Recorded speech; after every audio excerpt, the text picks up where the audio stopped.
मेरे प्रिय स्टूडेंट्स, कैसे हो? उम्मीद अच्छे होंगे।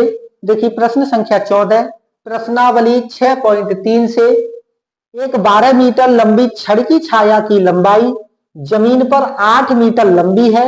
यदि उसी समय एक मीनार की छाया की लंबाई 40 मीटर लंबी हो तो मीनार की ऊंचाई ज्ञात कीजिए। हमें मीनार की ऊंचाई ज्ञात करनी है। प्रश्न कह क्या रहा है? देखो, एक 12 मीटर लंबी छड़, ये एक हमारी 12 मीटर लंबी छड़ हो गई। इस छड़ की छाया जमीन पर, ये जमीन पर छाया की लंबाई है 8 मीटर। छड़ है हमारी 12 मीटर की।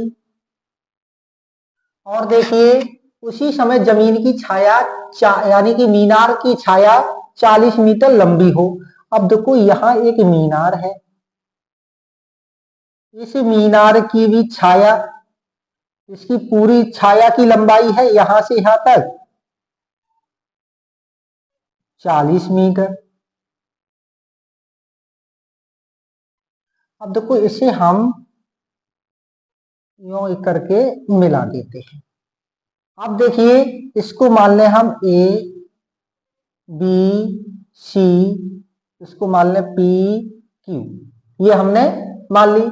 ये हमारी मीनार है, इसकी ऊंचाई मान ली हमने h मीटर।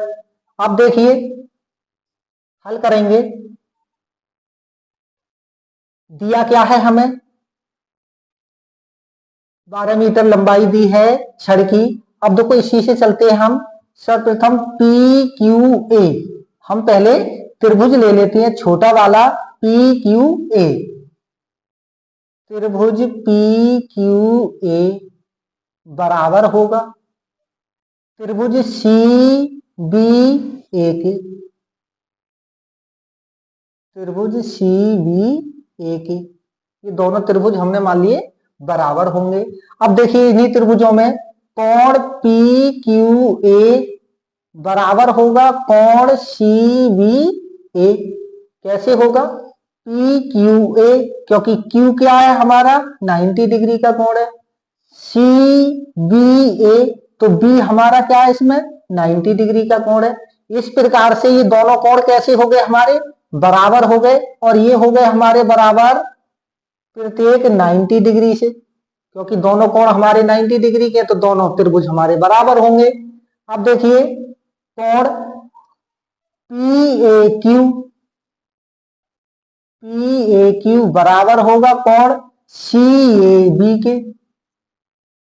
कैसे होगा? देखिए पी ए क्यू यानी कि ए कोण सी ए बी, इसमें भी ए कोण, तो इसमें हो जाएगा हमारा कोण ए उभयनिष्ठ। कोण ए क्या है हमारा? उभयनिष्ठ है। ये हो जाएगा उभयनिष्ठ से।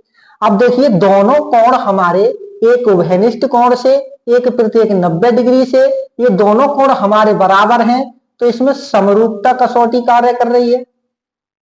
समरूपता कसौटी, और समरूपता कसौटी कौन सी कार्य कर रही है? ए, क्योंकि दो एंगल हमारे बराबर हैं। अब जब दोनों एंगल हमारे बराबर है, हम जानते हैं समरूपता कसौटी ये से कि किसी त्रिभुज के दो कोण बराबर हो तो वह समरूप त्रिभुज होते हैं। तो त्रिभुज पी क्यू ए समरूप होगा त्रिभुज सी बी ए के। ये हमने सिद्ध कर दिया।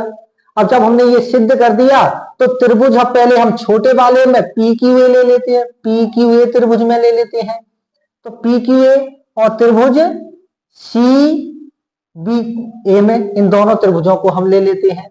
दोनों त्रिभुजों में हम देखेंगे कि दोनों संगत भुजाएं जो होंगी दोनों त्रिभुजों की, वो समान अनुपात में होंगी। तो इसे यहां देखिए सी बी बटे पी क्यू होगा, क्योंकि बड़े त्रिभुज की ये भुजा, छोटे त्रिभुज की ये भुजा दोनों समान अनुपात में होंगी। ये हम जानते हैं समरूपता कसौटी से।